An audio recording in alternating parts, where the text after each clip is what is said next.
برای یه گرگ سکوت مطلق بی‌معناست. اونا میتونن تپش قلب یه خرگوش رو از زیر برف بشنون یا حتی بوی ترس رو از 3 کیلومتری حس کنن.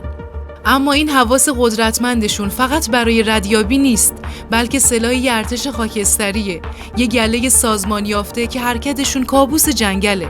اما رهبر این ارتش مخوف چطور با زوزه‌های کدگذاری شده دستور حمله میده؟